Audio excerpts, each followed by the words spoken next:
వచ్చేసా. అసలు సడన్గా ఇలా బయలుదేరుతానని నేను అస్సలు ఎక్స్పెక్ట్ చేయలేదు. ఎప్పుడు కూడా ఇలా బయలుదేరలేదు. ఇంకా నేను ఎప్పుడు ఊరు వెళ్దాం అనుకున్నా కానీ నాకు తోడుగా ఎవరో ఒక్కరు ఉండేవారు. కనీసం మా అమ్మ నాన్న తీసుకొని వెళ్ళడానికైనా ఉండేవాళ్ళు. లేదు వాళ్ళకు వీలు పడలేదంటే మా హస్బెండ్ అయినా డ్రాప్ చేసేవాళ్ళు. బట్ నాకు ఈసారి ఎందుకు అలా కుదరలేదు. అప్పటికప్పుడు రెడీ ఇంకా బయలుదేరేసరికి చాలా లేట్ అయిపోయింది. ఇంకా చిన్నోని పట్టుకొని లగేజ్ పట్టుకొని బస్సులో ఆటోలు ఇంకా ఎక్కుకుంటూ దిగుకుంటూ అంటే నాకు చుక్కలు కనిపించే మా ఆవిడైతే ఒక్క నిమిషం కూడా ఉండలేదు. నాకైతే నేను ఇంటికి వెళ్ళేసరికంటే చీకటి అయిపోయింది. అసలు ఎందుకు బయలుదేరాను అంటే 2-3 days బ్యాక్ మా పెద్దోడైతే ఊరు వెళ్ళాడు.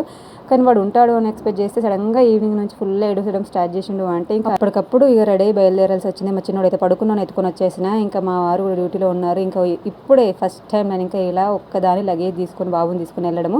ఇంకా ప్రయాణం మాత్రం మామూలుగా లేదనమాట. నాకు వీడితో నిజంగానే జర్నీ చుక్కలు చూపించడం. ఇంకా ఫైనల్గా అయితే ఇంటికైతే వచ్చేసిన. ఇంకా వాడు వచ్చిన తర్వాత ఏడుపు మానేసి నువ్వు ఎందుకు వచ్చినా నన్ను తీసుకెళ్ళడానికి వచ్చినావా, ఇంకా నేను రాను నువ్వు వెళ్ళిపో అని చెప్పేసి నాకే పెద్ద ట్విస్ట్ ఇచ్చిండు. వీడిని లైక్ చేయండి, సబ్స్క్రైబ్ చేసుకోండి.